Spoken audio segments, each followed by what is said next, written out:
everyone, we are heading to Eastwood City to feature Super Park Philippines. So for me, I have a different reason why it's super, no? And of course, later feature natin kung why this park is for everyone. So stay tuned.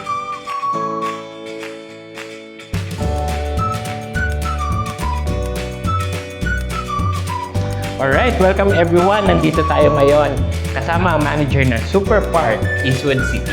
Sir, please introduce yourself and tell us something about the park. Hello, Sir E.T. Good morning, everyone. So, I'm Ryan Sir Nicola, Park Manager for Super Park Eastwood.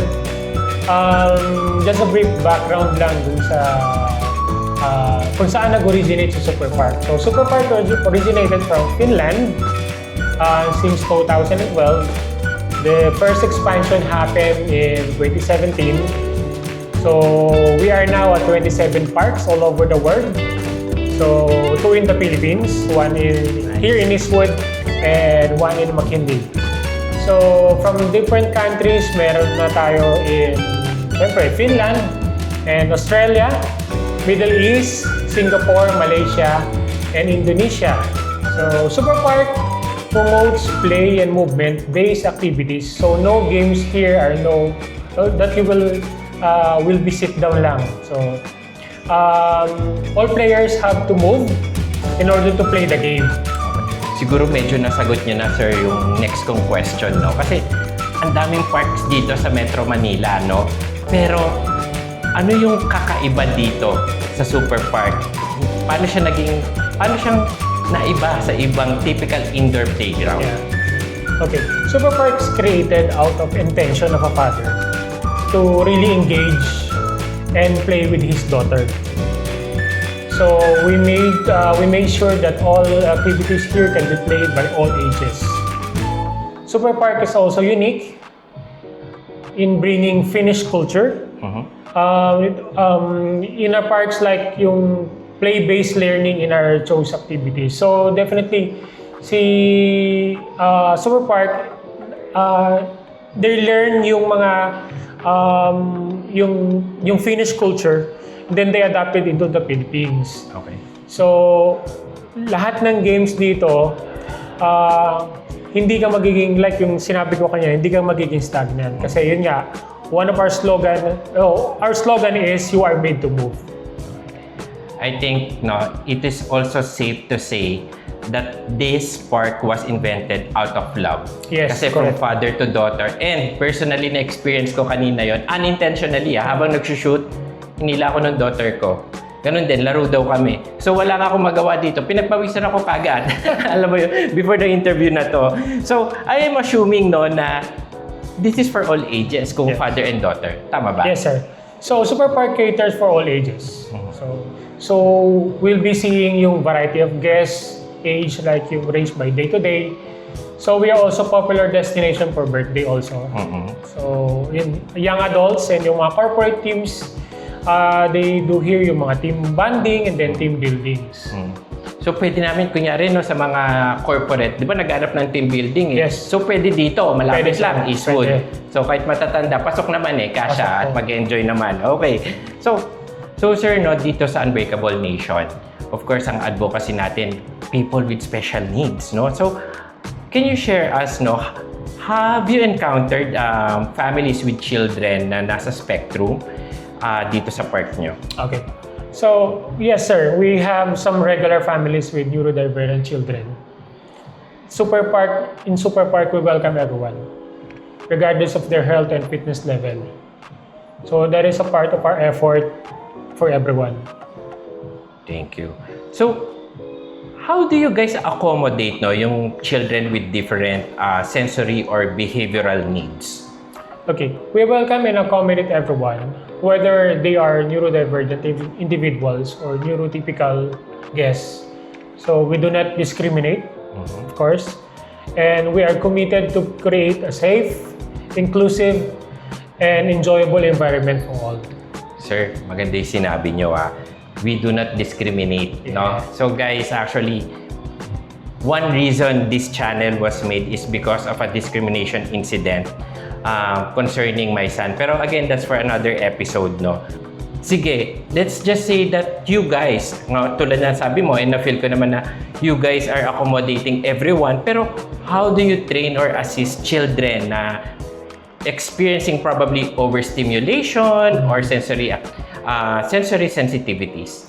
Okay, we usually communicate first to the parents or guardians just to let them know how we can assist or provide a better experience for the guests. As part of our staff's development, we continuously share best practices or experience during our briefing, whether we encounter special cases. So, titos, no, sa napansin nyo, what are some of the activities here that are usually enjoyed by neurodivergent children? It depends on the kids' preference, sir. So we have ball sports wherein sometimes the kids stay here for long period of time practicing yung shooting. Like yung, for example, meron tayo dyang street game court. So we also have trampolines and other interactive games that kids usually enjoy. Okay. As a manager, sir, how do you create a safe and welcoming environment for all children? We continuously train our staff. So be more sensitive, understanding and compassionate. Yes. Or ensuring that everyone is treated fairly, equally, and with respect. Oh, we appreciate that, sir. Thank you. So, siguro, no, for parents like me, what advice would you give parents who are nervous about bringing their child to active play spaces? You know your child best, whether they have special needs or neurotypical. We highly encourage parents or trusted guardians to actively guide and look after them. As you understand their needs or their comfort levels.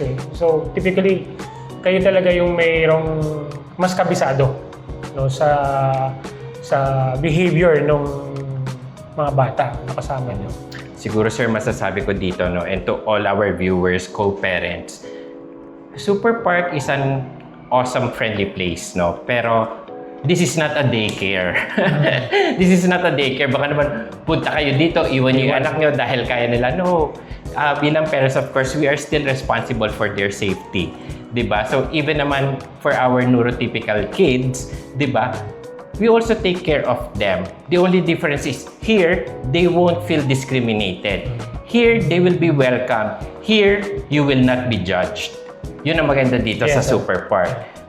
Why do you think inclusivity is important in recreational spaces like this? Oh, this is very important because of all of the kids deserves the experience and the power to play. Yes, correct. Actually, like I've mentioned earlier, no, we have a discrimination situation 4 years ago. And yun lang naman yung point ko, no? This child deserves to play. Yeah. And we paid for it.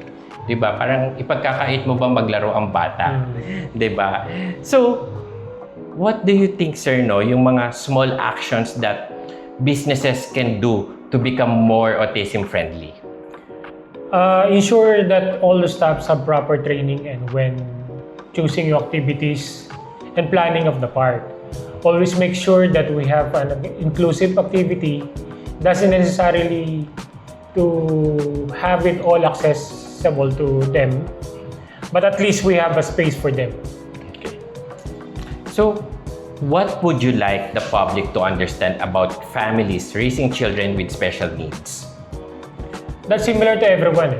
So they go to this type of indoor playground to bond, create more memories, enjoy moments with their loved ones. Correct. So, have you had a memorable experience with children or families that inspired your team?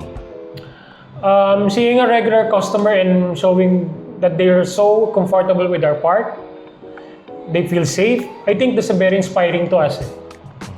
Actually, that's true. Like what I mentioned earlier, no? For some reason, again, yung mga special kids kasi, they have a preference And for some reason, yung anak ko si Gabe, na-enjoy nga every part of this park. No? For some reason na sila lang ang may alam. So, I'm grateful. So, talagang ako, no choice ako, babalik ako dito. Di ba? So, what does success look like for a child visiting Super Park? Ako sir, simple lang naman. So when they finish their session, excited, happy, tas sweaty. Mukhang pasok nga. So sir, ito last question na. What message would you like to share to families looking for safe and inclusive places to bond together? Okay, to all families looking for safe and inclusive place to bond together, Super Park is ready to welcome you. Our overall mission is to build the friendliest, all-in-one activity park in the earth by delivering a unique, joyful experience, fostering friendship and better health that excites and unites people all over the world, no matter their age or fitness level. So come and try Super Park and enjoy super experience with your loved ones. Thank you. Thank you so much, Thank you, sir. sir. Thank Thank you. you. Thank you. Thank you for having me. Thank you for watching today's episode of Unbreakable Nation here at Super Park Eastwood City. To the management of Super Park, thank you so much. Sir Ryan, thank you sir sa pag-entertain. To tell you honestly guys, we sent multiple invitations across different amusement parks here in Metro Manila. Pero Super Park yung unang sumagot sa amin. And they're really serious about it when they found out about our advocacy. So to all our awesome families, this is a safe place for you. So again, thank you for watching. Like and subscribe to Unbreakable Nation.